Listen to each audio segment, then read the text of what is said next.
otros sí, así que gloria a Dios por sus vidas y felicidades. Este lunes comienzo nuevamente el devocional. Los que les ha extrañado por qué no llega, es porque tomé una semana de meditación y oración para ver qué iba a compartir. Pero ya el Señor me dio luz y agradezco porque el lunes comenzamos. El pastor Emanuel dio un resumen ya amplio. Me ahorrará un poco de palabras.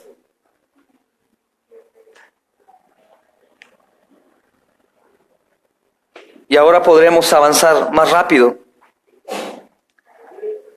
Pido al Señor me ayude en este tema que es un tanto fuerte.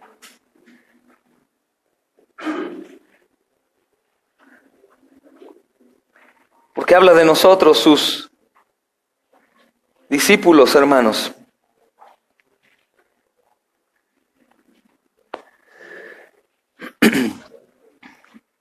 Este pasaje que vamos a leer, que es del versículo 38 al 50, si Dios nos permite, esta historia, hermanos, sigue de la historia del Señor Jesús tomando a un niño en los brazos y diciendo: el que recibe a este niño, me recibe a mí, parafraseando el texto. Y en el versículo 42 que vamos a estudiar, el Señor hace una declaración similar, pero con un énfasis opuesto. Y dice: y cualquiera que escandalice o que sea de tropiezo a uno de estos niños, de estos pequeños, mejor le fuera que se ate una piedra grande, una piedra de molino, a su cuello y la eche al mar. Marcos, hermanos, sitúa esta conversación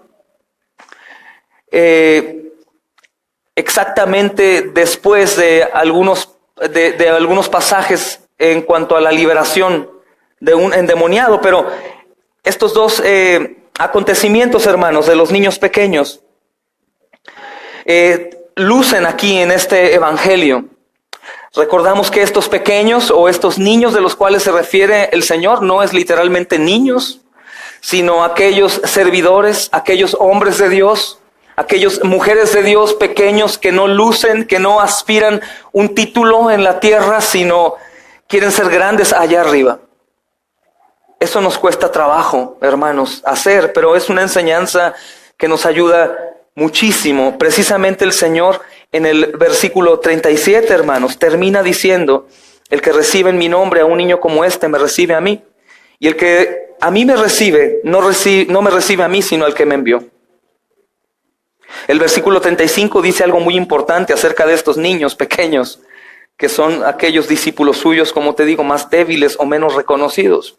Dice: entonces él se sentó y llamó a los 12 y les dijo: si alguno quiere ser el primero, será el postrero de todos y el servidor de todos. Eso choca completamente con la mentalidad humana, hermanos, aún dentro de la iglesia, porque la mayoría aspiramos a lugares importantes en donde se nos reconozca. Y es un pecado que cargamos y es una condición pecaminosa que el Señor va a combatir y va a enseñar a sus discípulos. El Señor Jesús, hermanos, en esta historia está aún en el camino. El camino es, o hablar del camino es una manera de identificar la travesía del Señor Jesús a Jerusalén, a donde va a ser crucificado. El Señor ya anunció, hermanos, que va a ser crucificado. Pedro acaba de reconocer al Señor Jesús como Mesías en el capítulo 8, versículo 29. Y el ministerio de Jesús, notamos hasta ahí que se caracteriza por los milagros que está haciendo y por multitudes que lo admiran. Más adelante, hermanos, después de la declaración de Pedro, el Señor es revelado como Mesías en el monte de la transfiguración. Es revelado como Dios. Es una prueba, hermanos, de quién realmente es Jesús. Y ahí el Señor Jesús comienza a enseñarles nuevamente que el Hijo del Hombre tenía que padecer mucho. Esta declaración del Hijo del Hombre que estudiamos el domingo pasado acerca de Daniel 7, ¿por qué Hijo de Hombre? Es una declaración muy tremenda, porque los judíos sabían que el anuncio de ese profeta acerca del Hijo del Hombre hablaba del libertador, del Mesías, del Hijo de Dios. El que Jesús confesara eso significaba también ser aún más aborrecido por los fariseos y aquellos hombres que iban en contra de eso. El Hijo del Hombre habla de la revelación de todas las profecías, hermanos, todos los sacrificios de Levítico y todas esas cosas que anunciaban al día postrero, hablaban de Jesús. El decir, el Hijo del Hombre, yo soy el Hijo del Hombre, significaba que Él estaba declarando por sí mismo que era Dios, y eso era sumamente peligroso, sumamente peligroso. Desde este punto, hermanos, que estamos hablando acerca del anuncio de Dios hasta su llegada a Jerusalén, Jesús se concentra firmemente en preparar a los discípulos para lo que viene. No únicamente para su muerte, hermanos, sino también para la dificultad del discipulado. Es la misma dificultad con la que tú y yo nos encontramos día con día al ser discípulos, cuando somos discípulos verdaderos. Uno de los énfasis más importantes es ayudarles a comprender el discipulado como un servicio humilde en lugar de un puesto de mucho poder. Es importante entender esto también, hermanos, porque de pronto nuestro cristianismo comienza a tornarse a un lugar equivocado. Todos quieren tener los puestos principales en los ministerios que más llaman la atención, pero no los puestos más bajos, en donde el trabajo es sucio o difícil, donde se sirve a los demás. Y esto es importante verlo, y lo vamos a continuar viendo hasta los versículos 35-45, aún hablamos del servicio. La primera parte de nuestra lección del Evangelio, hermanos, forma parte de esto precisamente, este énfasis acerca del servicio. Ahí está bien. Entonces tomemos lectura, después de haber repasado un poquito a partir del versículo 38. Dice, Juan le respondió diciendo, Maestro, hemos visto a uno que en tu nombre echaba fuera demonios, pero él no nos sigue y se lo prohibimos, porque no nos seguía. Pero Jesús les dijo, no se lo prohíban, porque ninguno hay que haga milagro en mi nombre que luego pueda decir mal de mí. Porque el que no es contra nosotros, por nosotros es. Y cualquiera que les dé un vaso de agua en mi nombre, porque sois de Cristo, de cierto les digo que no perderán su recompensa. Cualquiera que haga tropezar a uno de estos pequeñitos que creen en mí, mejor le fuera que se ate una piedra de molino al cuello y se la arroje al mar. Esta piedra de molino, la escritura original dice de aquellas piedras que únicamente pueden cargar un asno. No es una piedrita, es una piedra que te asegure irte hasta el fondo. Si tu mano te es ocasión de caer, córtala. Mejor te es entrar en la vida manco que teniendo dos manos e ir al infierno, al fuego que no puede ser apagado, donde el gusano de ellos no muere y el fuego nunca se apaga. Y si tu pie te fuere ocasión de caer, córtalo. Mejor te es entrar a la vida cojo que teniendo dos pies y ser echado en el infierno, al fuego que no puede ser apagado, donde el gusano de ellos no muere y el fuego nunca se apaga. Y si tu ojo te fuere ocasión de caer, sácalo. Mejor te es entrar en el reino de Dios con un ojo que teniendo dos ojos y ser echado al infierno, donde el gusano de ellos no muere y el fuego nunca se apaga. Porque todos serán salados con fuego y todo sacrificio será salado con sal. Buena es la sal, mas si la sal se hace insípida, ¿con qué vas a sazonar? Tened sal en vosotros mismos y tened paz los unos con los otros. Es palabra de Dios, hermanos. Amén. De pronto parece que estos versículos son aislados o no tienen mucha relación, pero si recordamos el énfasis de lo que el Señor está haciendo acerca del servicio, cómo es el servicio, es impresionante, hermanos. Me gozo tremendamente el poder llevar esta serie expositiva de una manera secuencial, porque vamos a perfección con la cronología de lo que Dios enseñaba a través de Jesús en ese entonces, y nosotros lo vamos viviendo al pie de la letra. A diferencia de predicaciones temáticas que sacan un texto de aquí y otro de allá, aquí podemos ver una relación perfecta versículo tras versículo, aunque pareciese que no, hermanos. Aquí de pronto parece que cambia el contexto, pero no, todo va a donde mismo, señalando a donde mismo, a lo que el Señor quiere enseñar. Es muy raro, hermanos, que si se dan cuenta en el versículo 37, el Señor Jesús, a partir del 35, está diciéndole a sus discípulos que el que quiera ser el más grande sea el más pequeño. El que quiera ser reconocido allá arriba, que es bueno, hermanos, aspirar un lugar importante allá arriba, un lugar de galardones. Es bueno atesorar lo más que podamos para a los pies de Cristo decirle: Señor, todas las coronas, todos los triunfos a tus pies. El Señor quiere que aquí en la tierra seamos los más pequeños. Después toma al niño, platicaba el pastor Emanuel, lo que el domingo hablábamos. El niño está representando a aquellos que son despreciados, no tomados en cuenta. Aquellos que de pronto no lucen. Los niños no podían estar en medio de una reunión de los adultos. Los niños no tenían parte, no podían opinar.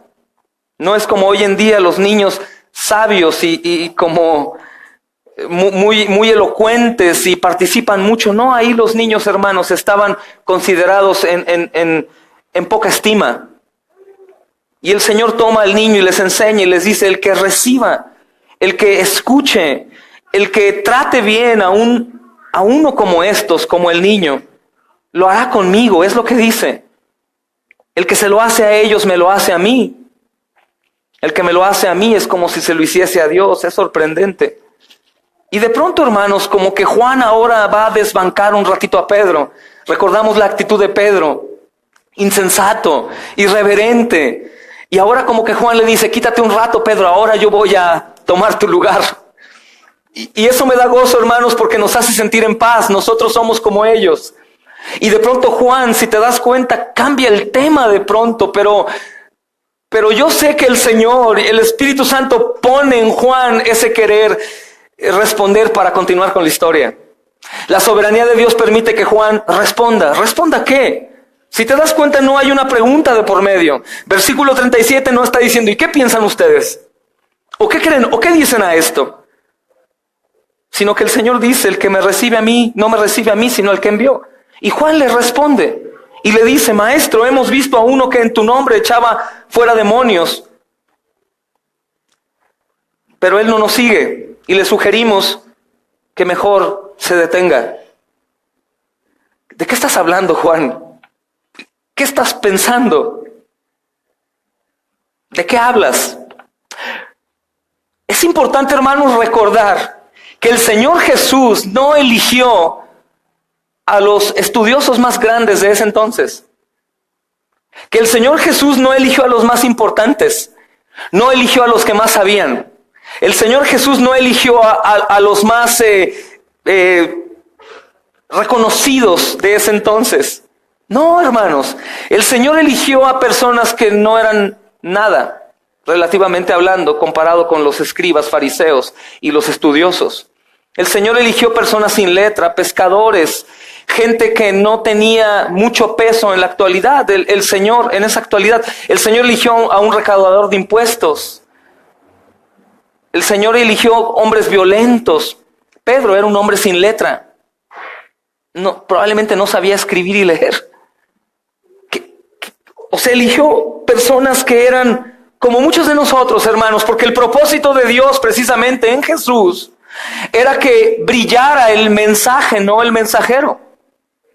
El propósito del Señor era glorificarse y manifestar su poder en hombres que no tenían mucho que ofrecer, para que así todos pudieran ver la grandeza en Dios y no en los hombres.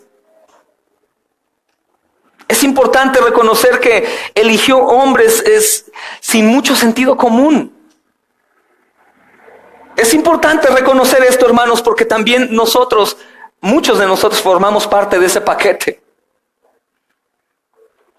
Y Juan ahora está en el top, está a mero adelante, en el top 10, en donde Pedro primeramente actúa de una manera sin sentido, y ahora Juan también comienza a manifestar algo que no es propio de los discípulos y menos de los apóstoles. Pero estudiando esto a fondo me daba mucho descanso, y creo que a ti también te lo va a dar. Juan le responde diciendo: Maestro, hemos visto a uno que en tu nombre echaba fuera demonios, pero él no nos sigue, se lo prohibimos. ¿Quién es Juan? ¿Recuerdas cómo es el título de Juan? ¿Juan qué? El discípulo del amor. El discípulo del amor, el discípulo que de pronto dibujan ahí llorando y sufriendo y muy amoroso. El discípulo que escribe tan hermoso acerca del Señor. El que se recostó en su hombro. Es un hombre, hermanos, que de pronto se encuentra a alguien echando fuera demonios y lo frena. El informe de Juan, hermanos, es uno que expulsaba demonios en el nombre de Jesús. Y Juan y los que estaban con él hicieron lo posible para impedírselo. Muchos dirían hoy en día, ¿y dónde está tu amor, Juan? Déjalo que haga lo que él quiera. No te metas con él. Hermanos, Juan es el discípulo amado, el discípulo del amor, obviamente nombrado por él mismo. ¿Te has dado cuenta que en ningún evangelio aparece Juan el amado, el discípulo amado, más que en su evangelio? Yo creo que él confesaba que era amado, así como tú y yo podemos confesar que somos amados también. Pero Juan y los discípulos, hermanos, van y reprenden a ese hombre. La razón por la que Juan está deteniendo a ese hombre no es por otra, sino porque no lo seguía a ellos. Lucas dice, porque no sigue con nosotros. Entonces la razón de Juan para callarlo es porque no lo seguía. Es decir, no es del grupito, Señor. No nos está acompañando por todas partes. No es parte de nuestro círculo, Señor. Él está haciendo cosas en tu nombre, pero no quiso seguirme cuando le dije, no hagas eso, a menos de que estés con nosotros. Y aquí, hermanos, se está asomando un poquito de sectarismo. Ese sectarismo es muy común y corriente en todos los círculos religiosos y también en los evangélicos. Pero creo que es más condenable en los círculos evangélicos. De tener por mal cristiano y hasta por hereje a quien no piense como nosotros, no pertenezca a nuestro círculo o denominación. Eso sucede, nos ha sucedido a nosotros. Cuando las doctrinas de la gracia nos alumbraron, pasamos gran tiempo en lugar de predicar el evangelio criticando a los demás como herejes a todos. Y manifestamos ese celo. Descubrimos la verdad, entonces vamos a atacar todo lo que es mentira y perdimos mucho tiempo. Juan de pronto le dice a un hombre, tú no eres del Señor, tú no puedes hacerlo. No le importó lo que el Señor dijera, sino lo que él pensaba. Y algo importante, hermanos, que nos tiene que dar mucha paz al respecto, es que en 2 de Timoteo, capítulo 2, si quieren vayan conmigo. 2 de Timoteo, capítulo 2.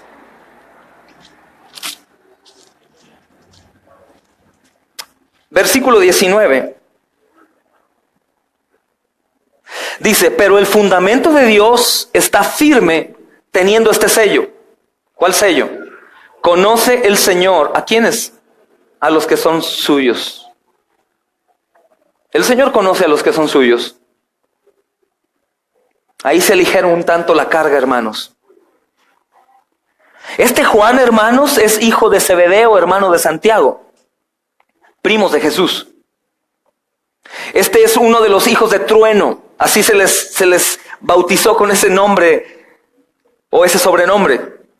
Y este apodo sugiere una personalidad volcánica, explosiva, hermanos, que actúa de una manera precipitada. Y de pronto es lo que hizo este hombre que podemos denominar como el exorcista. Seguramente observó el exorcismo o la liberación del demonio en los versículo 14 al 29 del capítulo 9. Y él experimentó usando el nombre de Jesús. Juan no está preguntándole a Jesús cómo deben de tratar ese asunto de un hombre que está lejos de ellos sacando demonios, sino que simplemente reporta lo que él y sus discípulos hicieron como esperando la aprobación de Jesús. Señor, vimos uno sacando demonios y como no está conmigo, no está con nosotros los discípulos, le dijimos que se vaya, que no lo haga y se lo prohibimos. Probablemente lo que Juan busca es la aprobación o el reconocimiento de Jesús, que Jesús le diga, qué bueno hiciste eso, debe de seguirnos. O simplemente quiere buscar alguna señal que confirme que su acción es buena o que el Señor le dé algún mérito por ello. Fíjense qué importante, hermanos, esto. No está diciendo el texto que Juan le dijo al hombre, no te está siguiendo a ti Jesús, sino que está diciendo, no nos sigue a nosotros.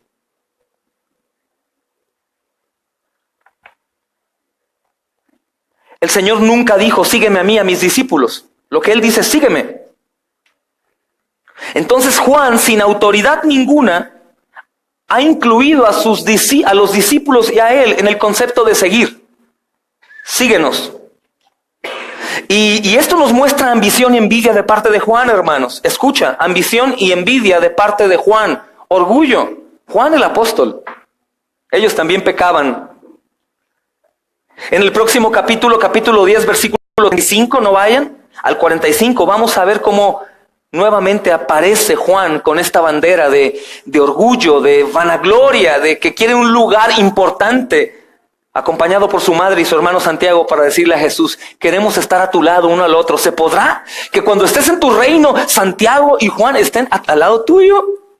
Como diciendo, recuerda que son tus primos y soy tu tía, ¿no? Gloria a Dios, hermanos, se parecen a nosotros.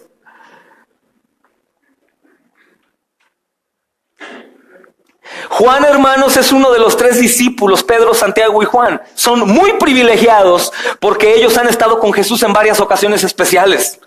El sanar y la resurrección de la hija de aquel hombre de la sinagoga. Están también en la transfiguración y estarán también en el Getsemaní. Sin embargo, hermanos, los evangelios también presentan a estos 3 discípulos dispuestos a hablar constantemente de una manera incorrecta. Recordemos otra vez, Pedro reprende a Jesús después de su primera predicción de la pasión y resurrección. Y Santiago y Juan, como decíamos, más adelante van a pedir un lugar especial allá arriba. Entonces yo percibo, hermanos, un tono de frustración en el comentario de Juan. ¿Por qué? ¿Por qué es que Juan saca esto a relucir? ¿Y por qué el Señor permite que Juan hable esto? Tiene una enseñanza fabulosa, hermanos. Primeramente, el Señor va a manifestar que Juan es un egoísta, envidioso, orgulloso. Que tiene lo que nosotros tenemos, hermanos, aún siendo seguidor, que observa al Señor y que está con Él.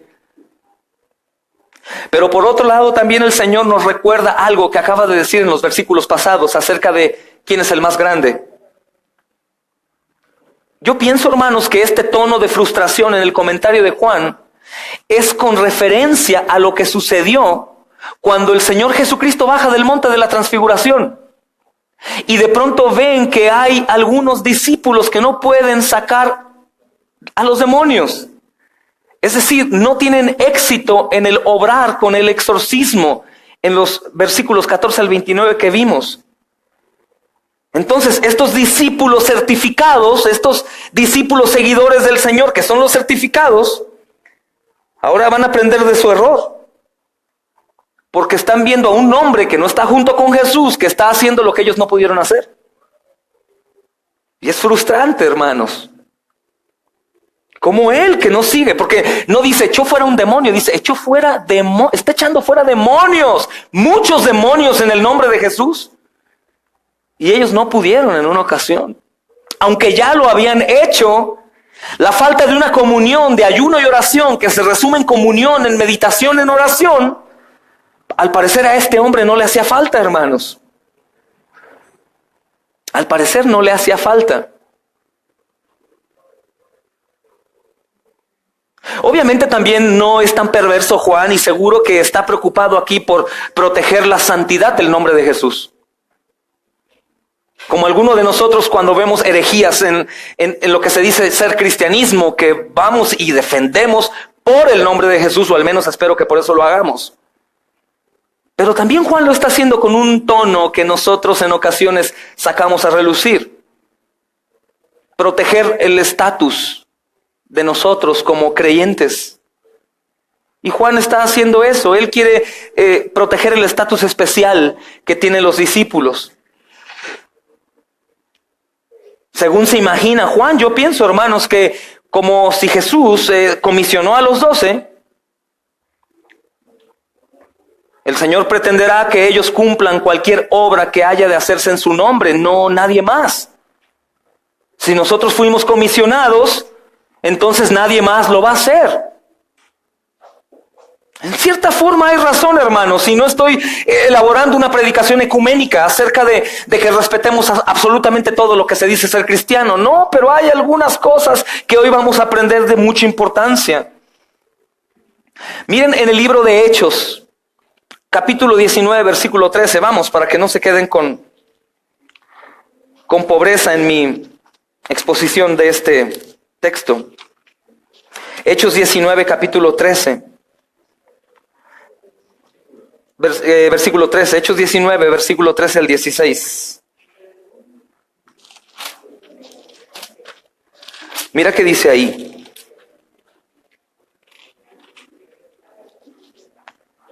Hechos capítulo 19, versículo 13 al 16 dice: pero algunos de los judíos exorcistas ambulantes intentaron invocar el nombre del Señor Jesús sobre los que tenían espíritus malos, diciendo: os conjuro por Jesús, el que predica Pablo.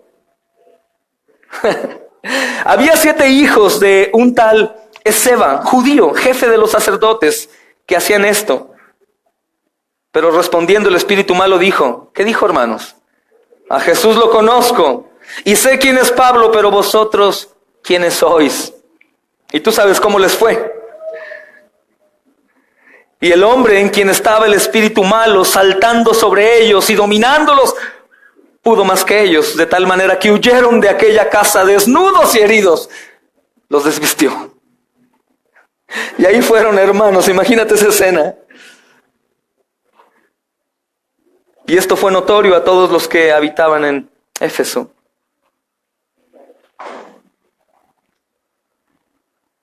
Esto demuestra, hermanos, la posibilidad de usar mal el nombre de Jesús. Y deja claro que el nombre del Señor Jesús revela su auténtico poder solo al estar unido a Jesús en fe y al obedecer la voluntad de Dios. Por eso el Señor Jesucristo, hermanos, da una verdad impresionante acerca de lo que Él permite a este hombre. El versículo 39 dice, pero Jesús le dijo, no se lo prohíbas, porque ninguno hay que haga milagro en mi nombre, que luego pueda decir mal de mí.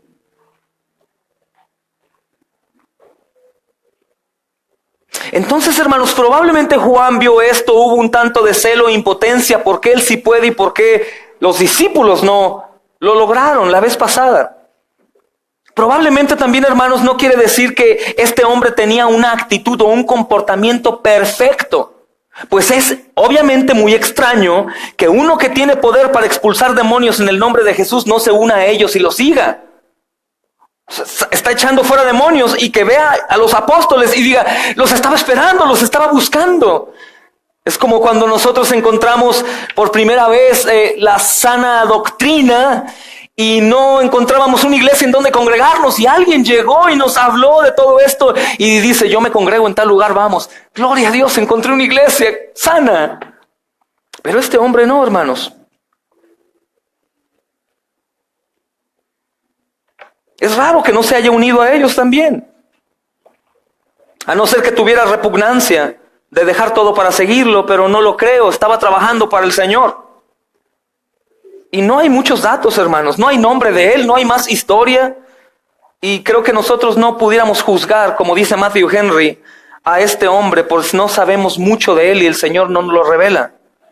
Pero en cuanto a lo que hace y la manera en cómo está trabajando, sí hay mucho que aprender, hermanos. El Señor Jesucristo lo reconoce. ¿Sabes en dónde nos damos cuenta? En el versículo 19, no se lo impidas. Si estamos leyendo en 2 de Timoteo, capítulo 2, versículo 19, que Él conoce a los suyos, y el Señor Jesucristo dice, no se lo impidas, ¿quién crees que sea ese hombre? ¿Que sea suyo o no? Es suyo. El Señor Jesús está diciendo, el que es bueno, y en lo que es bueno no debe ser impedido de hacer el bien que hace. Déjalo que trabaje, lo está haciendo en mi nombre. Aunque la manera de trabajar de Él es algo irregular, Insisto, no fue con ellos, no siguió, no era discipulado por el Señor frente a frente. Pero el Espíritu Santo estaba ya trabajando en él. Y ellos tratan de oprimirlo, tratan de frenar la obra que está haciendo con efectividad. ¿Por qué? Porque no está con ellos, no porque no esté con Jesús. El apóstol Pablo pensaba diferente, hermanos, a Juan. Mira Filipenses capítulo 1, versículo 18.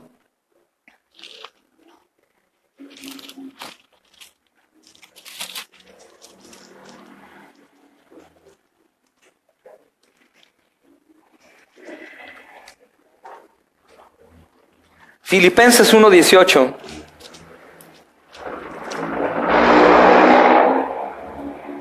Dice, ¿qué pues? Que no obstante, de todas maneras, o por pretexto o por verdad, Cristo es anunciado, y en esto me gozo y me gozaré aún.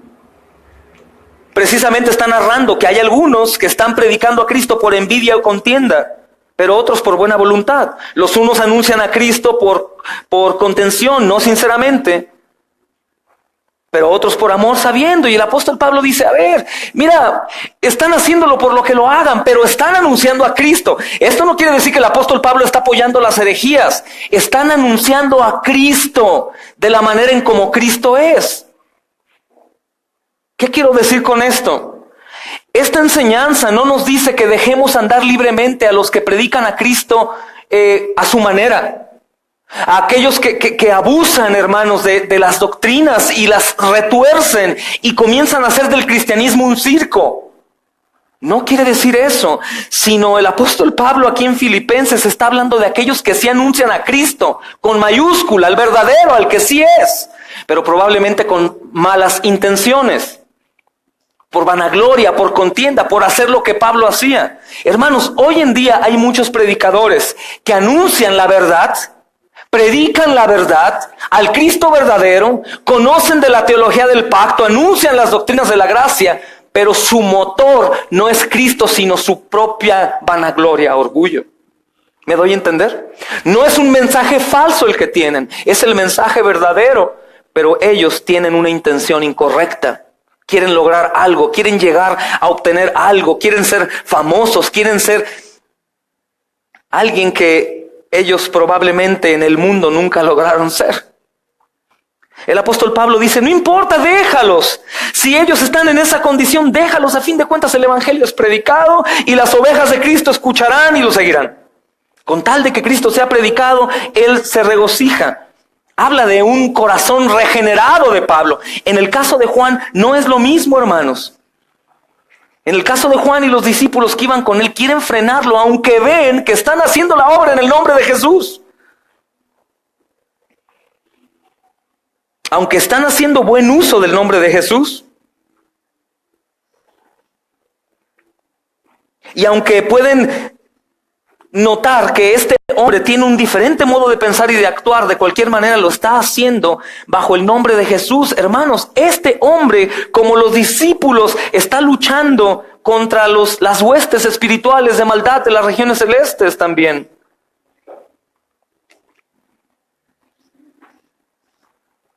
Entonces, ¿qué estoy tratando de decir, hermanos? ¿Que es por esto que nos vamos a callar y no vamos a exponer la mentira de hoy en día? Ministerios que tienen apóstoles, que tienen profetas con profecías nuevas, pastoras, mujeres y ese tipo de cosas. No, hermanos, eso no lo vamos a aceptar porque esto no es del Señor. Esto no es del Señor. Y a eso no vamos a decir bienvenidos, ni el Señor nos está diciendo eso. Sino que nosotros vamos a aceptar y apoyar y no frenar aquellas obras que tienen las doctrinas esenciales y verdaderas y la práctica, pero que hay cosas diferentes. La manera en cómo cantan, el tiempo en el que llevan a cabo la cena, cuántas reuniones tienen de oración y ese tipo de cosas, que mientras no nieguen la Trinidad, la soberanía de Dios para salvación, la depravación del hombre, esas cosas, hermanos, esenciales, las otras sobran.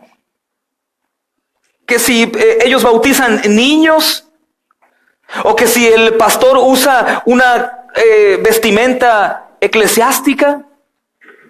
Ese tipo de cosas no importan, que si tienen un coro, que si no tienen, que si alaban con piano, que si con guitarra, que si con puras voces. Eso no. Eso es aceptado por el Señor. Lo que no aceptaremos serán las herejías que hoy en día se están viendo a más no poder. Negar la obediencia al Señor, exagerando la gracia, hermanos. Decir que la salvación es por obras. Negar la Trinidad, que ojo, eso se está predicando mucho. Jesús es el Padre, Jesús es el Espíritu Santo. No hay Trinidad, no, la Trinidad no hay. Ay, caray, ese es otro Cristo. Pero este hombre, hermanos, no está siendo un hombre que está cayendo en el error, sino simplemente no sigue a los discípulos, pero está trabajando para la gloria de Dios. Es importante, hermanos, cuando escuches una enseñanza de esto, aquellos que escuchan de aquí por allá, no está diciéndonos que abracemos todas las doctrinas, hermanos, que están fuera de lugar. Esta amplitud tiene un límite. Es decir, Jesús recomienda en esta ocasión dejarlo trabajar porque está haciéndolo a su manera y en su nombre. Pero esto no está excusando doctrinas antibíblicas o prácticas antibíblicas, como hoy en día lo vemos. No es decir que, bueno, son una denominación diferente, pero son de nosotros. No, hermanos, hay muchos que dicen ser cristianos y no son, aunque parezca que son. Pero hay otros que probablemente no se parecen a nosotros y son. Por eso el título, no somos los únicos, ni ellos lo son. Seamos. No somos los únicos, ni ellos lo son. Seamos. Hay algunos que están sirviendo a Satanás, no a Cristo. Y por eso el Señor en el Evangelio de Mateo, hermanos, dice esto: el que no está conmigo está contra mí. Fíjate bien, el que no está conmigo, el que no está en mí, el que no está haciendo las cosas como son, está en contra nuestra. Y precisamente no le decimos bienvenido, y si es posible cortamos vínculo y lo desechamos. Así de plano. ¿Y el amor en dónde está? Ahí está el amor. Que no dejaremos contaminarnos por la carne y por un amor falso, hermanos, que contamina el cuerpo de Cristo. Miren 2 de Juan, capítulo 1, versículo 10. Miren qué dice al respecto de esto.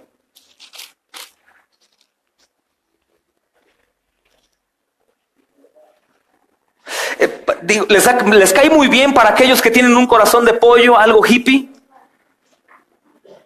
Fíjate qué dice: si alguno viene a vosotros y no trae esa doctrina, ¿qué dice?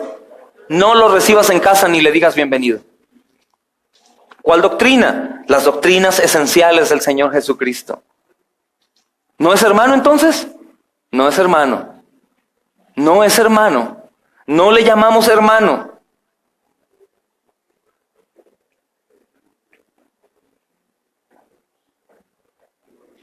¿De plano? Parecen buenas personas, se ven amigables. No, hermanos, si no están del lado de Cristo, ¿sabes del lado de quién están? Del diablo. Y el diablo es el padre de la mentira, y él claro que nos va a engañar aún a los escogidos. Ahora, ¿debemos de hacerlo con violencia?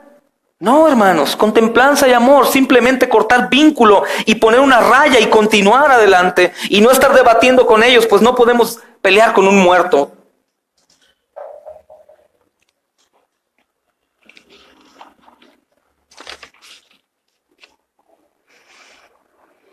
Entonces el Señor en esta ocasión les dice: no se lo prohíban, porque no hay ninguno que haga milagro en mi nombre que luego pueda decir mal de mí. Porque el que no es contra nosotros, por nosotros es. Entonces los discípulos lo que hicieron, hermanos, es dibujar un círculo de exclusividad sin incluir a ese hombre. Ese hombre estaba dentro del círculo, pero ellos lo retiran, no por ningún caso esencial, sino por meramente envidia, celos, orgullo, frustración. Él está sacando demonios y nosotros fallamos en una ocasión. El Señor les dijo: ustedes tienen que orar y ayunar para echar fuera esa clase de demonio. Parece que este hombre ayunaba, lloraba y tenía una comunión perfecta porque lo estaba haciendo aún lejos del Señor. Entonces, en lo que los discípulos hicieron un círculo para echar fuera a este exorcista, Jesús vuelve a dibujar un círculo incluyéndolo. Así como el Señor Jesús tocó un leproso, así como comió con recaudadores y pescadores, así como abrazó una prostituta y se dejó ungir por una pecadora, una mujer con flujo. Así como tomó a los pequeñitos insignificantes y poco valorados en sus brazos, probablemente los sentó en su pierna. Así mismo como te aceptó a ti y a mí, en un círculo grande. Y el Señor se va a volver en esta enseñanza contra sus discípulos y les va a recordar a ellos que no intenten jamás evitar que los niños, los pequeños, los suyos, se acerquen a Él, como lo hará en el capítulo 10 que veremos. El punto aquí, hermanos, es que el Señor Jesucristo quiere que cualquiera que haga en su nombre, que lo haga en su nombre en verdad, no como mal se utiliza en el nombre de Jesús y en el nombre de Jesús, sino avalado por Él, porque sabemos que es perfecto y es exacto cuando es bíblico lo que se hace. Cuando Él dice en mi nombre, es decir, con la autoridad que yo les di, esos deben ser reconocidos como aliados nuestros, como parte de nuestra familia, como compañeros, que cualquier lugar que vayamos del mundo, ahí habrá discípulos. Familia, hermanos, qué gozo saber que en cualquier lugar del mundo hay familia verdadera. No únicamente lo que relacionamos porque son amorosos y muy serviciales. Hay gente amorosa y servicial que no es cristiana. Pero me refiero a verdaderos cristianos, que podemos hablar de la misma manera, hermanos, que podemos orar bíblicamente, que podemos cantar bíblicamente, que podemos hablar la Escritura en el contexto verdadero e interpretarla con la misma Biblia, que aunque haya diferencia de idiomas, hermanos, el idioma del reino es el mismo, que no hay diferencias doctrinales esenciales. Esenciales, hermanos, eso es el problema. Hay cosas no esenciales, como si el Señor viene y reina 1000 años, o si no va a reinar 1000 años, o si sí, si no, si, hermanos, son cosas que no pasa nada. Pero cosas esenciales, sí tenemos que reprenderlas. La lección, hermanos, para la iglesia es tolerancia, aceptación, reconocimiento, que debemos extender a otros cristianos que tienen prácticas diferentes a las nuestras. Ojo, hermanos, esenciales, cosas esenciales, abrazamos y defendemos. Si algo afecta en lo esencial, no les llamaremos hermanos.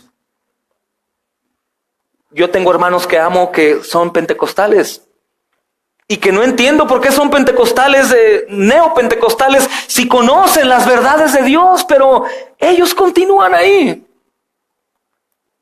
Algunos de ellos, pues obviamente no les puedo llamar hermanos. Tenemos hermanos que amamos presbiteranos, ellos bautizan bebés, hermanos. Pero son hermanos. El hermano Paul Washer es bautista. Y la mayoría de denominaciones reformadas o que conocen el Evangelio le tienen gran estima, como yo y como ustedes.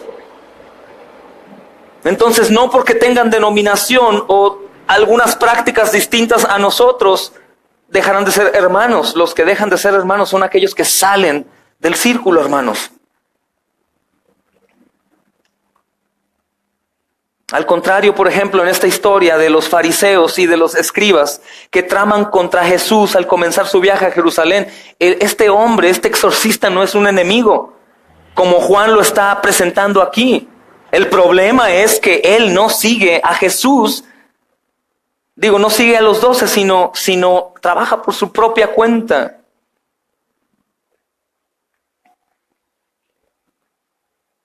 Es importante, hermanos, el Señor Jesús no está abriendo aquí la posibilidad del ecumenismo. No está abriendo la puerta a la actividad religiosa, sino al contrario, aquí distingue a este hombre de otros que no lo son. Está haciendo un milagro y el efecto de su obra es extraordinaria, hermanos, beneficiosa. Está echando fuera demonios, libertando un hombre en el nombre de Jesús. No es en vano su trabajo. Y también el Señor comienza a enseñar que es un honor y una dicha para los discípulos, para los cristianos, pertenecer a Cristo. Pues llevan un uniforme, como los levitas lo llevaban, que manifiesta que son pertenecientes a su familia, miembros de su cuerpo. Es fabuloso.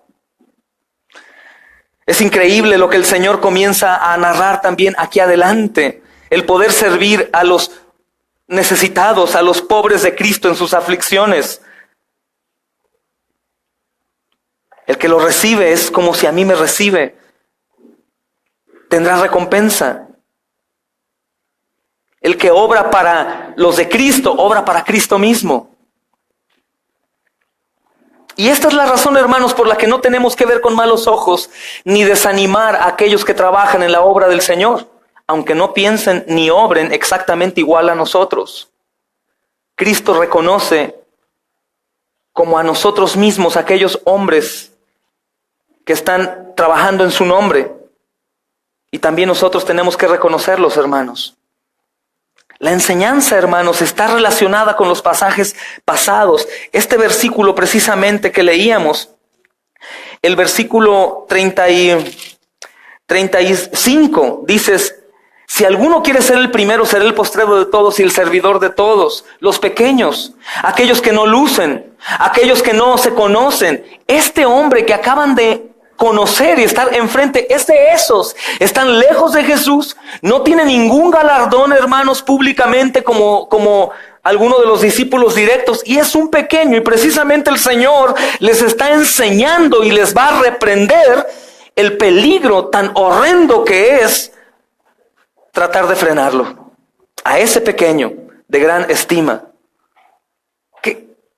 ¿Qué tan complicado sería frenar la obra de alguien que sirve al Señor, de aquellos pequeños que no son conocidos por los hombres, aquellos que no tienen Facebook como nosotros y que empiezan a recibir likes después de alguna buena frase como las que nos gusta subir o predicaciones muy buenas? ¿Qué será de ellos, no? El Señor quiere que nosotros les ayudemos, que no seamos jamás tropiezo para ellos, ni los llevemos a cometer algún pecado. ¿Qué tan condenado es esto? Mira qué dice después. El versículo 41. Cualquiera que les dé un vaso de agua en mi nombre, como son de Cristo, de cierto les digo que no perderá su recompensa. ¿Qué está diciendo el Señor? Ustedes debieron ayudar a ese pequeño. Ustedes debieron apoyarlo, ponerse a su disposición. Sí, Señor, ¿por qué? Dice el versículo 42. Porque cualquiera que haga tropezar a uno de estos pequeños que creen en mí, mejor es que se ate una soga a su cuello. Mejor es que se aten una soga al cuello. ¿A quién le dice? A aquellos, Señor, que nos van a amedrentar, a ellos, pero también a ustedes, a los discípulos. Una piedra grande, de esas que mueve un asno, te decía. Qué dura palabra, hermanos. Aquí el Señor está previniendo a los suyos contra el peligro de arruinarse a sí mismos por arruinar a otros. ¿Por qué? Porque las buenas obras deben comenzar por su propia casa. Si tenemos que cuidar algo nosotros, primeramente tenemos que cuidar a nuestra propia casa, nuestra propia familia, la iglesia, hermanos. Cuidarla, sobre todo. Y no ser de tropiezo jamás. Tratar de ayudar a la edificación y la expansión del reino. El que ha recibido mucho, por ejemplo, ha recibido sabiduría para enseñar, tiene que enfocarse en enseñar para ayudar y no lo contrario. Los que están sobrados en economía, hermanos, el Señor les dio mucho para que también den mucho. Aquellos que tienen el deseo de servir, el Señor les dio ese don de servir para poder servir a la casa. Aquellos que les dio el don de la enseñanza, de la predicación, del evangelismo, les dio eso para dar y no para atesorar. Y así es como el Señor quiere que seamos de ayuda y no de tropiezo, para que evitemos que aquellos tengan que caer en tentación, hermanos. Que nuestro deber los lleve a glorificar a Dios y no los induzca a cometer pecado, como probablemente es lo que hicieron con este hombre los discípulos al intentarlo frenar. Probablemente un tanto de ira salió de él. No sé si algunas maldiciones fueron dichas por su boca, hermanos. Molesto, ¿cómo que vas a dejar que yo deje de trabajar? ¿Cómo que no quieres que yo sirva? Y otra cosa que el Señor también está diciendo aquí más adelante, lo cual se empieza a tornar muy tremendo, es que nosotros, hermanos, debemos de desprendernos de toda clase de pecado. Que en este caso aquí está brillando la soberbia, el orgullo y la envidia. Por muy aficionados que seamos al pecado, tenemos que sacarlo. Y es increíble cómo la amenaza del Señor habla de mejor muere antes de ser tropiezo para uno de los míos, antes de interferir con la extensión del reino. Mejor muere antes de hacer daño a alguien.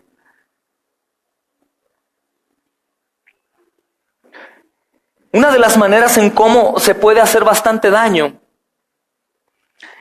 es decirle a un pecador compungido qué tan pecador es y condenarlo. Es algo que en ocasiones nosotros podemos hacer. ¿Recuerdas aquella mujer adúltera que iba a ser apedreada? Todos estaban listos para someterla y castigarla, pero el Señor Jesucristo dijo: el que esté libre, tire la primera piedra.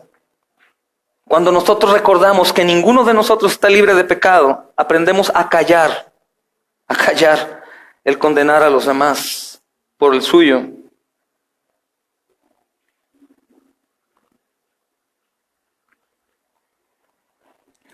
El Señor Jesucristo también nos invita a no de envidiar, hermanos. La envidia dentro de la iglesia puede ser muy practicada. Personas que obtienen algún ministerio o que sirven de una u otra manera, y algunos otros pueden decir: yo lo hago mejor que él, yo sé mejor que él, yo oro mejor, yo predicaría mejor, yo limpiaría mejor, yo lo haría mejor. Esa es una manera de envidia también, de orgullo, de vanagloria. Envidia precisamente es enojarte o sentir pesar por lo que el otro tiene que tú no tienes, o por lo que el otro hace que tú no puedes hacer. Aún hay envidia, hermanos, cuando vemos a alguien que es más santo que nosotros. Ay, sí, muy santo ha de ser. Este pastor se la pasa dándonos, y de seguro, si vemos ahí su vida detrás de la puerta, no, ha de ser más pecador que todo. Es envidia también. Envidia también es ver a otros santificados, regenerados y cambiados, y seguir aferrados viendo su pecado. ¿No? Adulterio, y eres adúltero, eres esto, eres el otro, y ¿nosotros qué? El Señor Jesucristo nos va a dar una enseñanza sorprendente, hermanos. Y es una exhortación, pero a la vez también es una advertencia tremenda, tremenda, tremenda. Y está nombrando algunas cosas que nombró en el Sermón del Monte, hermanos. El Señor quiere que nos desprendamos. Está diciendo a sus discípulos: ¿cómo te estás deteniendo y estás pecando y haciendo pecar a aquellos que están sirviéndome a mí? En lugar de haber despojado tus bolsillos y ayudarlo, Él está solo. Es una oveja que está caminando sin nosotros, trabajando para la gloria del Padre. Pero tú, en lugar de ayudarle, quisiste pisarlo. Por envidia, por orgullo, egoísmo. Porque les golpeó, hermanos, el ver que estaba haciéndolo. Y supongo que también ellos fueron confrontados cuando el Señor Jesucristo les dijo: no se lo impidas, que siga trabajando, lo hace para mí. Gloria a Dios. Y más adelante, hermanos, en el versículo 43, después de que les dice: átate la soga con una piedrota y aviéntala y ahógate mejor, les insiste, por si no has entendido. Le dice a Juan para que entienda Pedro: Así como yo hoy lo digo también. Si tu mano te es ocasión de caer, ¿qué le dice? Córtala. Mejor te es entrar en la vida manco que teniendo dos manos e ir al infierno.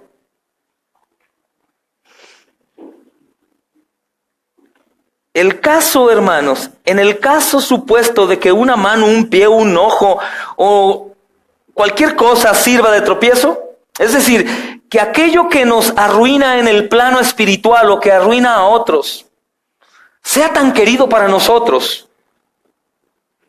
y útil como una mano, un pie, un ojo, es mejor quitarlo. Supón esto, supón que algún ser querido se ha convertido para nosotros en un pecado. O que hayamos hecho de un pecado un ser querido. Idolatría, o no sé, fornicación, robo, cualquier cosa. O supón, a este grado va el Señor, supón que también nos vemos en la alternativa de abandonar a Cristo por abandonar a esta persona o a alguien. Abandonar a Cristo y una buena conciencia por eso, por la persona. En este caso, hermanos, lo que está diciendo el Señor, que el pecado no tiene que ver con nosotros. Y aunque sea algo tan necesario como una mano, un pie o un ojo, mejor lo corte. Versículo 43, versículo 45, versículo 47 dice, quítatelo, córtatelo. El Señor no nos está hablando de la automutilación, y lo dejo claro a los niños. No que te cortes la mano porque cogiste algo que tu mamá te dijo que no, o a los hombres que vieron ahí a una mujer y te lo saques mejor para ser más santo.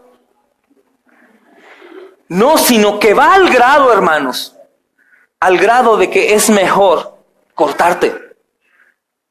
¿Qué quiere decir el Señor? Que nos hagamos daño, no, hermanos, porque eso iría en contra de la ley, ¿no? No matarás, mucho menos a tu cuerpo. No te harás daño al templo del Espíritu Santo, sino que Él está diciendo, haz morir. Les voy a dar varios textos, hermanos, importantes, como Romanos capítulo 8, versículo 13. Dice, porque si vivís conforme a la carne, moriréis. Mas si por el Espíritu hacéis morir las obras de la carne, viviréis. ¿A quién le está enseñando esto? A sus discípulos y a nosotros. Sus discípulos detenidos por la envidia y el orgullo de otro que está trabajando de la manera correcta. A otro que sí pudo hacer lo que ellos no pudieron hacer. Eso sucede con nosotros, hermanos. Insisto, cuando vemos el avance de algunos hermanas, que la gracia de Dios les ha ayudado en su proceso de santidad y aquellos que continúan abrazando su pecado los quieren detener.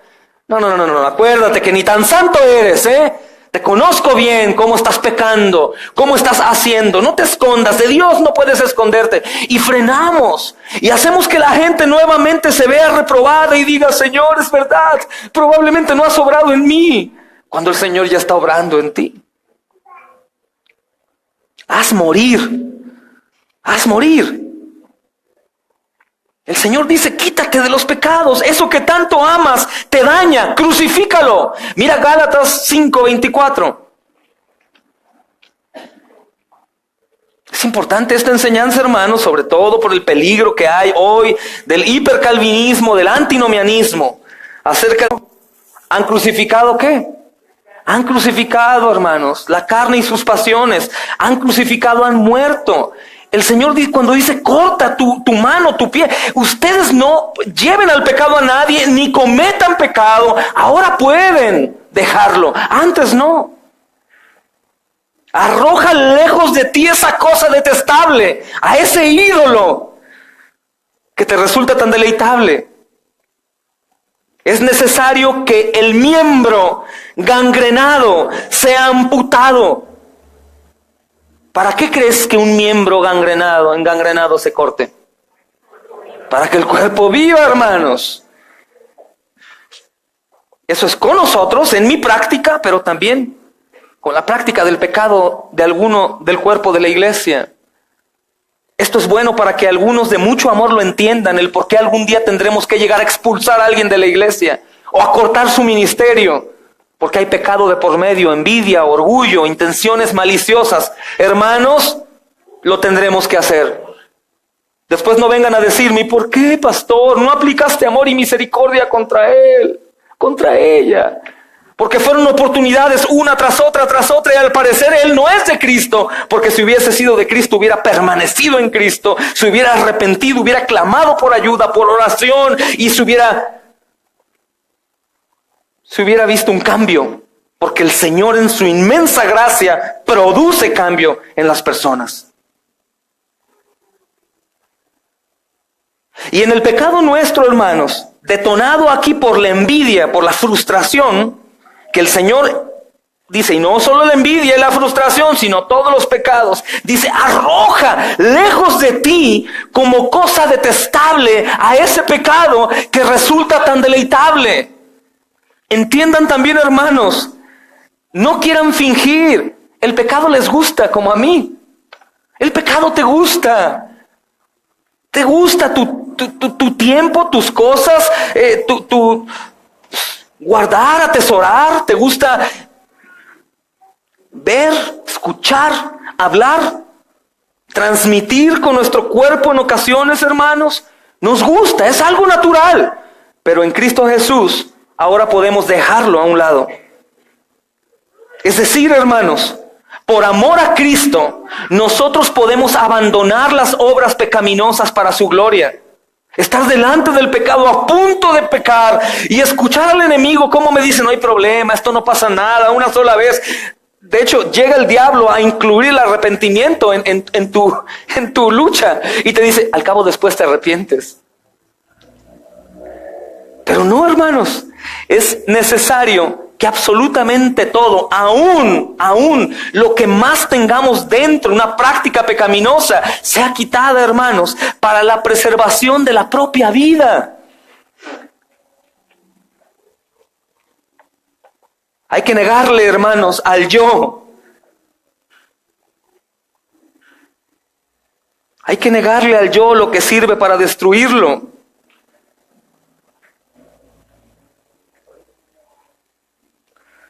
Hay que negarlo, y qué bendición poder aborrecer el pecado por el Señor Jesús.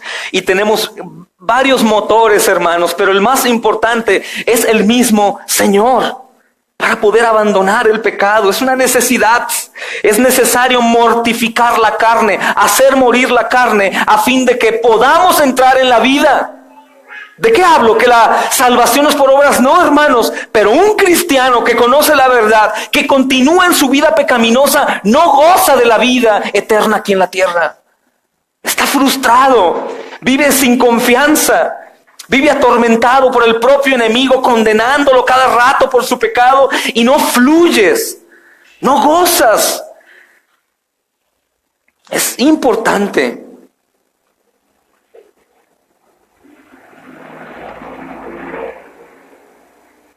Obviamente, hermano, hermana, cuando abandonas el pecado, nos sentimos como si estuviéramos mutilados. Falta una parte de mí.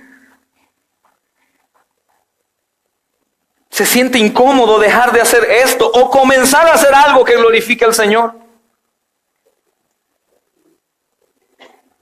Pero cuando recordamos que hay vida de por medio y muerte, eternidad, y que algún día estaremos delante del juez y sacará todo delante de nosotros, hermanos, como dice Job en capítulo 2:4, el hombre da todo lo que tiene por su vida.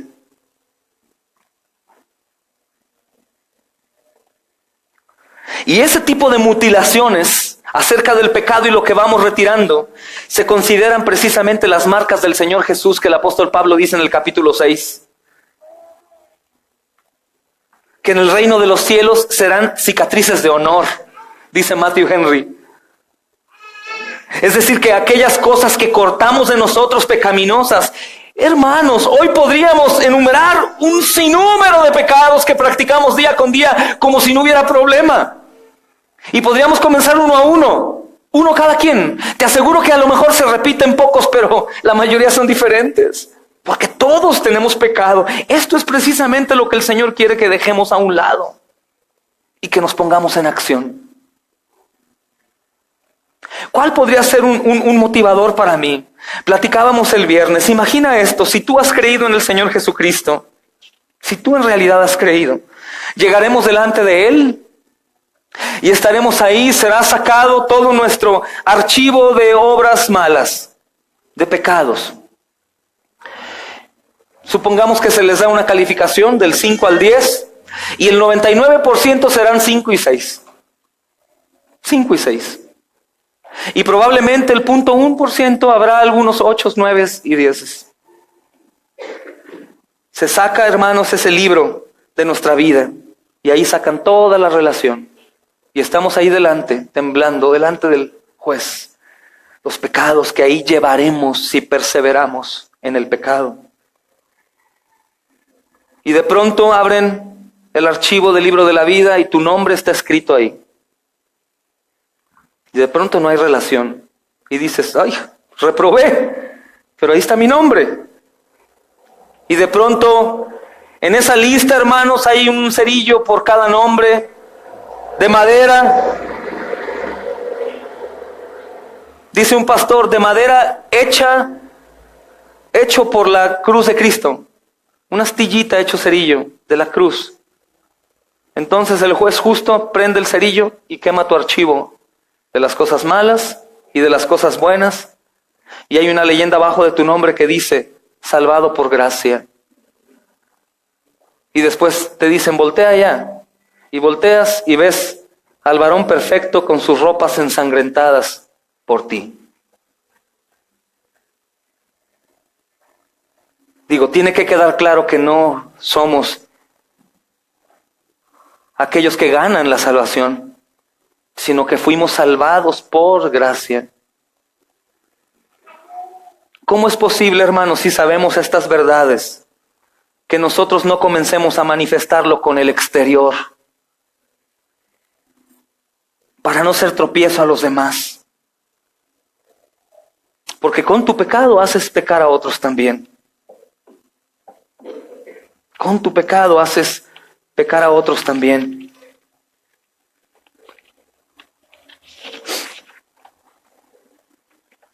Y hay peligro, hermanos, en esto. El peligro que se corre cuando nosotros continuamos en el pecado. Hay muchos que probablemente crean que están dentro del camino de salvación y probablemente no.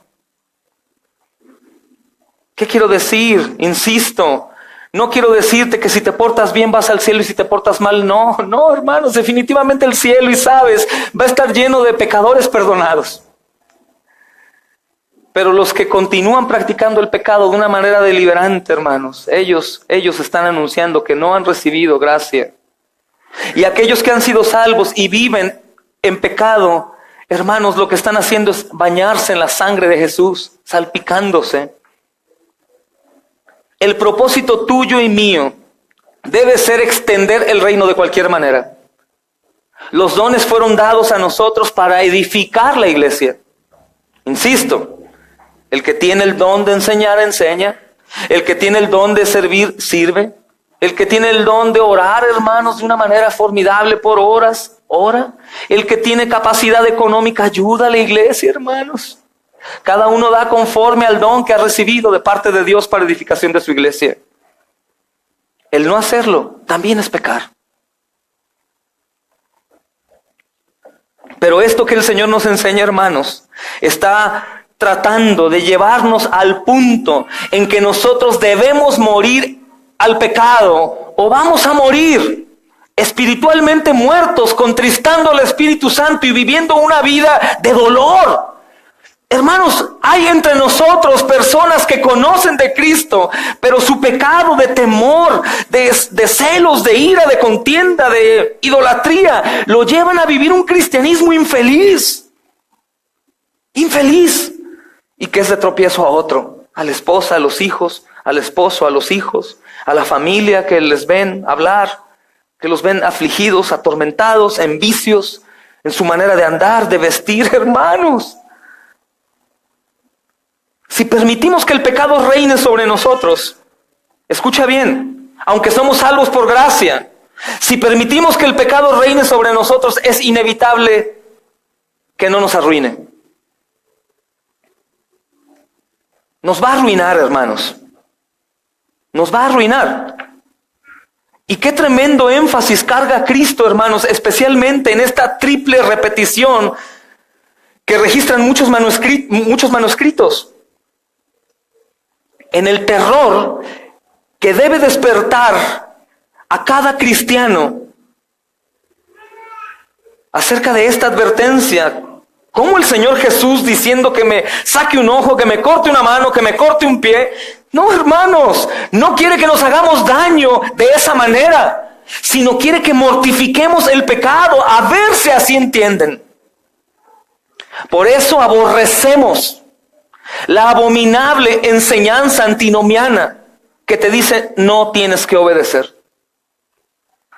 La aborrecemos, es satánica. Es satánica. No puedes obedecer, es satánico. Porque precisamente lo que el diablo quiere es que no glorifiques el nombre del Señor con tu obediencia. ¿Podremos obedecer nosotros que somos despiertos en el Señor? Por supuesto podemos obedecer. Y podemos glorificar el nombre del Señor con nuestra obediencia, hermanos. Y podemos ayudar a otros a despertar también con el testimonio vivo. Ahora pensar, hermanos, en los caídos, en el terror del infierno, donde el gusano no muere y el fuego no se apaga. Esa frase está tomada de Isaías 66:24.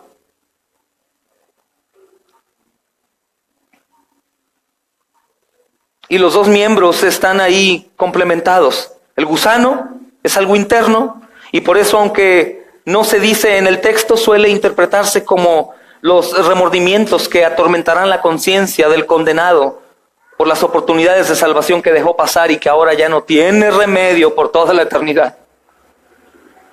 Y el fuego es algo que atormenta desde afuera y es el símbolo de la ira venidera que va a gravitar eternamente sobre el pecador que se negó a creer. Escucha, que se negó a creer. Es lo que dice Juan 8:24, si me acompañan.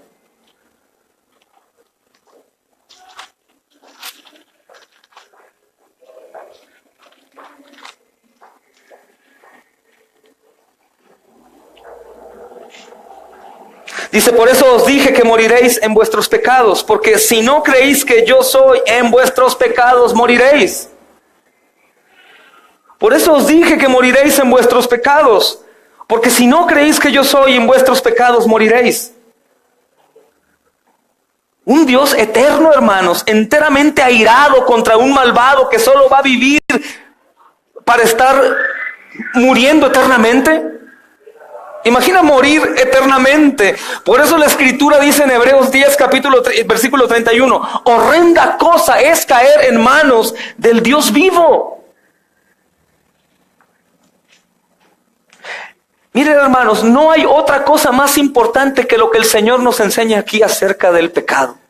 Todo por el comentario de Juan, hermanos. Bendito sea el Señor por la vida de Juan. Les voy a enseñar algunos pasajes de suma importancia acerca de que no hay más relación en mi vida cristiana con el pecado. Primera de Juan, capítulo 1.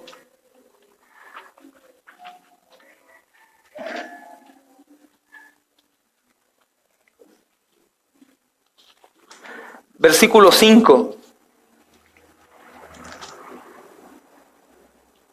Dice, este es el mensaje que hemos oído de Él y os anunciamos.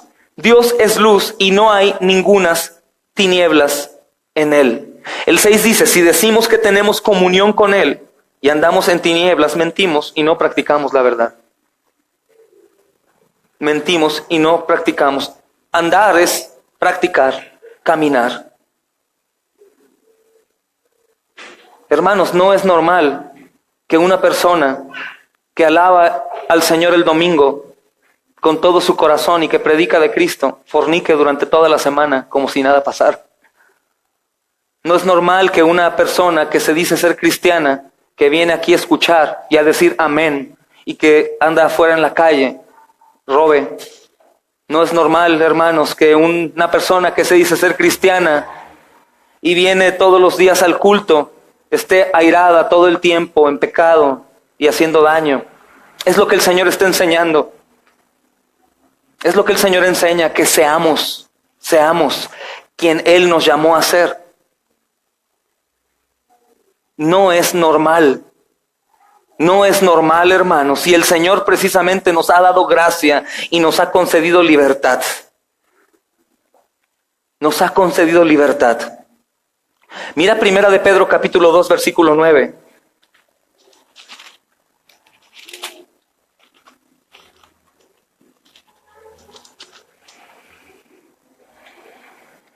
Mas vosotros sois linaje escogido, son real sacerdocio, son nación santa, pueblo adquirido por Dios, para que anuncies las virtudes de aquel que los llamó, ¿de qué?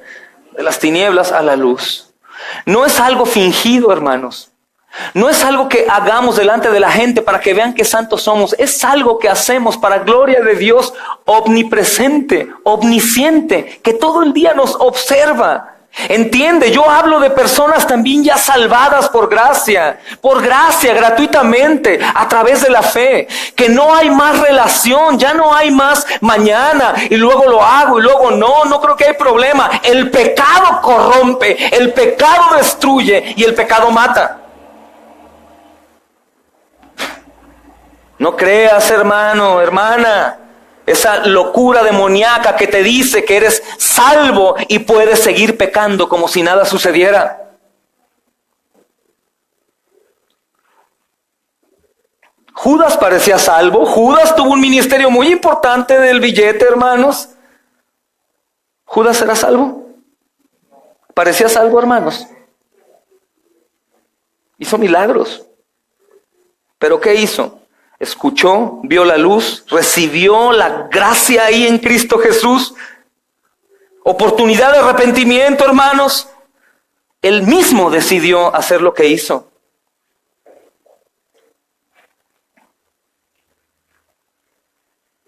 Mira 1 de Tesalonicenses 5:5. Ay, tantos textos, tantos hermanos que podemos ver con respecto a esto, lo que el Señor está enseñando.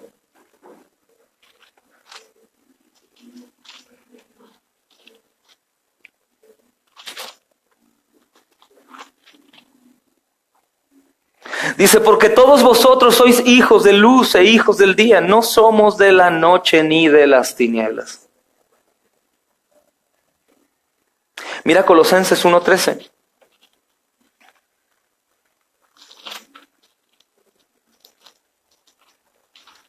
Son pocos textos a las iglesias como a ti y a mí. Colosenses 1:13.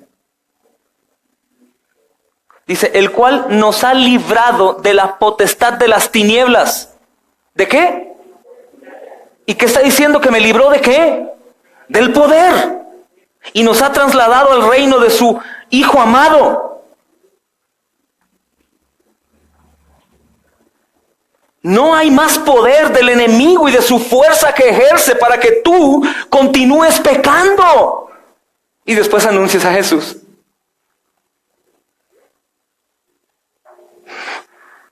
Por eso defendemos y nos aferramos, hermanos, al molde de la iglesia primitiva que sabía que era salva por gracia, pero también sabía que ellos tenían la responsabilidad de obedecer y de ser testimonio. Y el ser tropiezo, te voy a decir por qué tiene mucha relación con esto y por qué el Señor lo introduce. Cuando tú pecas, no pecas solo. ¿O sí? Cuando tú pecas, siempre o la mayoría de las veces hay alguien de por medio. ¿Y sabes qué haces? Eres de tropiezo y lo haces pecar. Por ejemplo, el cristiano que fornica. El cristiano que fornica o los jóvenes que tienen relaciones sexuales con jóvenes. Es fornicar. Si no sabías, te anuncio ahora. Y es un pecado que atenta en contra de tu cuerpo, que es templo del Espíritu Santo, y es algo abominable. ¿Tú lo haces con uno cristiano? ¿Eres de tropiezo para él o no? ¿Eres cristiano? ¿Y estás fornicando conmigo? Ah, ok, está padre ser cristiano. O el cristiano que es cristiano, se anuncia como cristiano y que tiene o trabaja con alguien y que lo ven pecar. ¿Es de tropiezo eso o no? Es de tropiezo. O el cristiano que sabe que tiene que callar la mentira y miente y sus hijos lo ven y su esposa lo ve, o viceversa. ¿Es el tropiezo o no? ¿Te das cuenta cómo hay relación? Que el Señor dice precisamente eso. Si tú eres de esos, mejor córtate, mutílate. Mutílate, es mejor estar mutilado que caer bajo las garras de la muerte. Hermanos, ambas enseñanzas acerca del aborrecimiento del pecado, la responsabilidad del hombre y la soberanía salvífica de Dios están en la Escritura. Y es importante. Ahora, lo más glorioso es este tipo de textos que hablan, incluyen la gracia ahí, que dicen, Él te transporta de las tinieblas a la luz. Él te hace conforme a la imagen de su Hijo. Él te ha libertado de la potestad del pecado. Él lo hace, Él te impulsa, Él te lleva. Él anhela ver tu santidad y la mía. Mira Efesios capítulo 5, versículo 8 y 11. Porque en otro tiempo eras tinieblas, mas ahora eres luz en el Señor. Anda como hijo de luz. Versículo 11. No participes en las obras infructuosas de las tinieblas, sino más bien ¿qué? No, Señor, yo no puedo. Yo espero que tu gracia me inunde para poder hacerlo.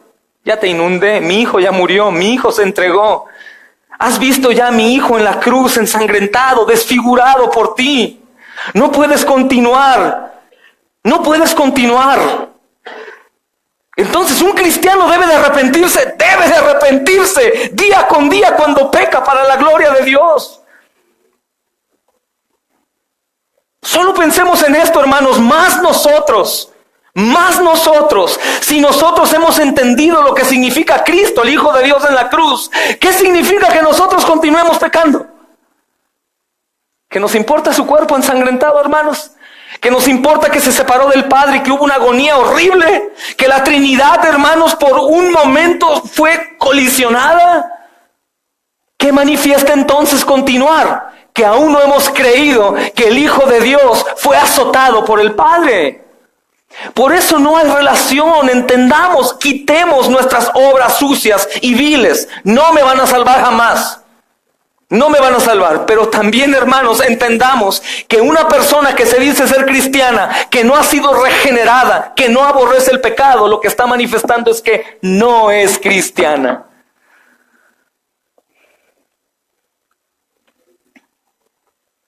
Es eso. Y es este tremendo énfasis que el Señor está sacando a la luz para enseñanza de sus discípulos y nuestra. Un Dios justo, hermanos, que su misma palabra dice horrenda cosa es caer en manos de un Dios vivo. Ese Dios que predicamos lleno de gracia y de amor, su inmensa gracia, hermoso Señor, nos ha salvado de la condenación eterna. Solo su gracia y solo por la fe Él es el más hermoso. También dice horrenda cosa es caer en sus manos. Horrenda cosa, hermanos, es caer en sus manos. No temas a aquel que te mata y después no hace nada. Teme a aquel que tiene el poder para enviarte al infierno.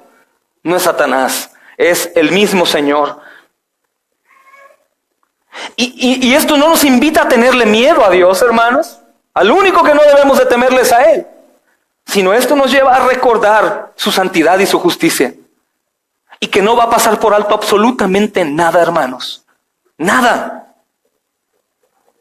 Pero es que tú acabas de decir, hermano, que tus malas obras aparecerán ahí, serán quemadas. Sí, pero esas malas obras que son quemadas fueron acompañadas de un arrepentimiento genuino. Que cada vez que pecábamos y caíamos, Señor, volví a caer, ayúdame. Qué miserable soy. Y no aquellos que hoy lo hacen, mañana lo hacen, pasado lo hacen y el domingo ya, ay, me voy a poner a cuenta, sí, aleluya, voy a cantar. No, hermanos, no, eso es locura satánica. No te confundas, no. Te aseguro que no deseas arriesgarte a ver qué tan grande o qué tanto abarca su gracia. Claro que es para el peor de los pecadores, pero su gracia incluye arrepentimiento. Un golpe dentro. Platicábamos el viernes la diferencia entre la fe falsa y la fe verdadera. La fe falsa, hermanos, es aquella que no desea que Cristo venga por dos cosas. Una, porque dice, estoy muy bien aquí. Me gusta mucho mi pecado. Me gusta mucho estar así, la verdad, me esperaré a que Dios me cambie. Ese es un tipo de fe falsa. La otra fe falsa es aquella que únicamente cree en Cristo porque no quiere ir al infierno. Esa es otra fe falsa. Aquella que quiere quedarse aquí porque quiere gozar del pecado y dice, no, que no venga Jesús todavía. Oye, no, imagínate qué miedo. No ver a mis hijos, mi esposa, mi esposo, mi negocio, mi vida, mis amigos. Es fe falsa. O que siguen a Jesús solo porque no quieren al infierno. Hay una fe también verdadera, que es la fe salvífica. Que todos pasamos por la fe falsa, hermanos. Es como la fe inaugural y la fe salvífica, que forman parte de la misma. Esa fe salvífica tiene dos posturas también. Una, que es, Señor, no vengas porque soy demasiado sucio, demasiado sucia para ti. ¿Cómo vas a encontrarme así, Señor, de pecador? Y que te acercas conmigo y me dices, es que aún soy pecador. Espero que el último día el Señor me cambie, porque así no voy a entrar, voy a ser reprobado. Es una fe verdadera y auténtica, que simplemente no ha conocido lo que significa salvado por gracia. Salvado por gracia es decir, sí, yo conozco, dice el Señor, que eres pecador, eres sucio y te sientes sucio, y así te compré, hijito mío, te amo. La fe auténtica también, la otra fe, otra característica es aquella fe que dice, ven Señor Jesús, ya no quiero tener temor por qué pasará con mis hijos, ya no quiero tener temor por qué comeré mañana, qué vestiré. Señor, ya ven, ya estoy harto, Señor, de ver matanzas, de ver guerras, niños con hambre. Señor, ya ven y arregla todo. Fe auténtica. Esas dos fees auténticas se caracterizan porque aborrecen el pecado. Analízate hoy, no te arriesgues, analízate, y si tú estás reprobado por una fe falsa, arrepiéntete hoy mismo podrías ser salvo, hoy mismo. Lo menos que el hombre y la mujer van a querer es llegar al lugar del juicio final, tribunal, sin haber hecho esto, examinarte. Sí, hermanos, es realidad. El Señor quiere que su iglesia busque el aborrecimiento del mal, se aparte. Estos textos nos dicen de esa responsabilidad que tenemos y ese poder que hay para los hijos de Dios de dejar el pecado y vivir en armonía, en gozo, en el círculo del Señor, contemplando a Cristo, buscándolo día con día. En cuanto me enfrío, voy y lo busco. Señor, estoy un poco frío, dame calor, Padre, enciéndeme, abrázame, levántame. Y el Señor lo hace con gusto, hermanos. Los versículos 49 y 50, hermanos, no salen de contexto, continúa ahí. Dice, porque todos serán salados con fuego y todo sacrificio será salado con sal. Estos textos han causado mucha discusión entre los intérpretes por no entender como el doble filo y esos dos vocablos, sal y fuego. Por una parte, hermanos, podemos comprender esto, interpretarlos bien, porque en el Antiguo Testamento los sacrificios tenían que ver con esto. Los sacrificios tenían que ser salados con sal para preservar la carne. Y también, hermanos, para que fueran aceptables en la mesa del altar de Dios. Igualmente la naturaleza humana.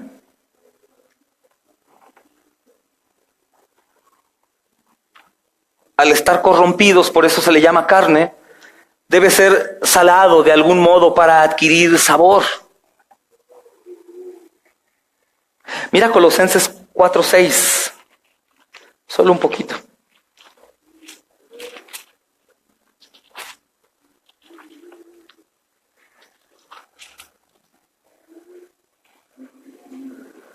Dice, sea vuestra palabra siempre sazonada, siempre con gracia, sazonada con sal. Siempre sazonado con sal, con sabor.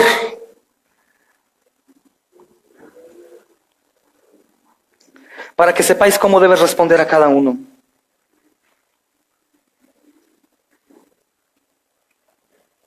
Y por otro lado, hermanos, así es el sacrificio agradable a Dios. en la carne, sazonada con sal, con un sabor, hermanos. Romanos 12:1, conocemos ese texto, pero quien no vaya ahí, habla de sacrificio que nosotros hacemos, no un sacrificio que tengamos que hacer para llamar la atención del Señor, sino como una entrega total. Romanos 12, el apóstol Pablo enseña a la iglesia y le dice: así que, hermanos, os ruego por las misericordias de Dios, presenta tu cuerpo en sacrificio vivo, como lo hacían, salado y al fuego. Esto es agradable a Dios, es tu culto, presentarte a Él, sacrificio a Dios. Nosotros tenemos que tener ese buen sabor, hermanos, de gracia, y no solo tenerlo en la mente, en la boca, sino tenerlo y manifestarlo en el exterior. Sal de la tierra, dijo el Señor en el Evangelio de Mateo 5:13, no vayas. Ser sal de la tierra, porque si esa sal preserva la carne del sacrificio,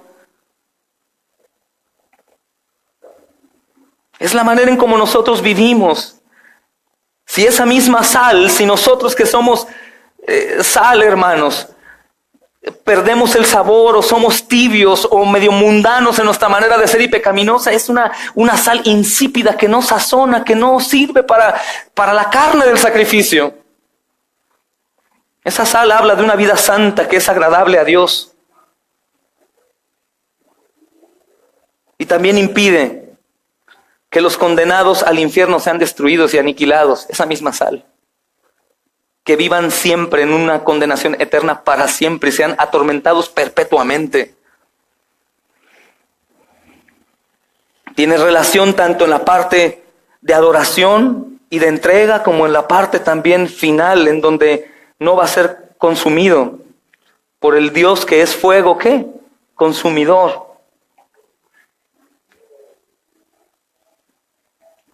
Y en esto también aprendemos mucho. Dios consume lo que es puro desecho, lo pecaminoso, aquellos que se aferraron al mundo, a su pecado, aquellos que no desean en realidad obedecer a Dios aunque conocen las verdades. El Señor los va a consumir eternamente, escucha bien, sin ser aniquilados. Aquellos condenados en el infierno. Pero en cambio, hermanos, ese mismo fuego sirve para purificar. ¿Recuerdan la zarza de Éxodo 2? Que ardía, pero ¿qué le pasaba? No se consumía. Así será con los hijos de Dios. Así será con los hijos de Dios. Y en el versículo 50, hermanos, finalmente podemos leer: buena es la sal, mas si la sal se hace insípida, ¿con qué vas a sazonar? Tengan sal ustedes mismos. Y mira cómo tiene la relación desde el versículo 38. Tengan paz los unos con los otros. No sean ocasión de caer para nadie. Déjenlos andar, déjenlos servir. Al contrario, sean como aquellos que en realidad han llamado la atención. No somos los únicos, tampoco los que estén enfrente de nosotros lo serán, y ambos tenemos que ser como el Señor llama que seamos. Y de esa manera poder seguir extendiendo el reino, hermanos. Si tú te preguntas si una vida cristiana está relacionada con la práctica del pecado, no debe estar relacionada, hermanos. El pecado tiene que ser reprendido por todos nosotros. Como alguna vez escuchábamos, como si la salvación dependiera de nosotros, aunque sabemos que no. Si tú eres un cristiano que hasta hoy has sido tibio, has practicado el pecado de cualquier tipo, lo que el Espíritu Santo hoy ponga en tu cabeza, arrepiéntete hoy, córtalo y échalo de ti. Córtalo y échalo de ti. No hay relación de las tinieblas con la luz, sino por el contrario, hermanos, nosotros somos luz y alumbramos las tinieblas. Vivamos de esa manera para la gloria de Dios. Somos su iglesia, lo más amado por Dios en la tierra. Y asimismo, hermanos, podamos encontrarnos en perfecta comunión con el resto de hermanos que han entendido esto. Ya no somos más esclavos del pecado. Ya no debemos vivir más en la envidia. Ya no debemos escupir a otros, hermanos, maldad, nuestra envidia. Ya no debemos reflejar lo que antes fuimos, sino por el contrario, reflejar a Cristo. Y todo esto es para su gloria, para su gloria. Si nosotros somos el cuerpo de Cristo en verdad. Un cuerpo no se mueve por sí mismo. Todos los pensamientos y el actuar, ¿de dónde proviene? De la cabeza. Si somos parte del cuerpo, hermanos, tenemos una cabeza que es Cristo. Y debe ser reflejado en nuestro exterior y con nuestras obras. Amén. Les ruego en el nombre de Jesús que no desperdicien más el tiempo ni el oxígeno y que hoy puedan entregar arrepentidos su pecado. Aquellos que han gozado de la vida eterna desde hoy, que se aborrecen a sí mismos y viven bajo la gracia con el gran gozo de su salvación. Hermanos, gloria a Dios. Pero aquellos entre nosotros que aún no gocen de esa salvación o que aún no contemplen lo que significa lo que sucedió hace 2000 años con el Hijo de Dios, hermanos. Aquellos que continúan abrazando y ocultando su pecado. Aquellos que anhelan ser como el mundo y viven dentro del mundo como si nada pasara. Bajo una máscara, hermanos, de cristianos. Hermanos, arrepiéntanse. El día de mañana puede ser tarde. Hoy, por gracia, tenemos oxígeno aún. Y tenemos la gracia del Señor también, que promete salvación gratuita, hermanos. Arrepiéntanse y crean en el Evangelio. Amén.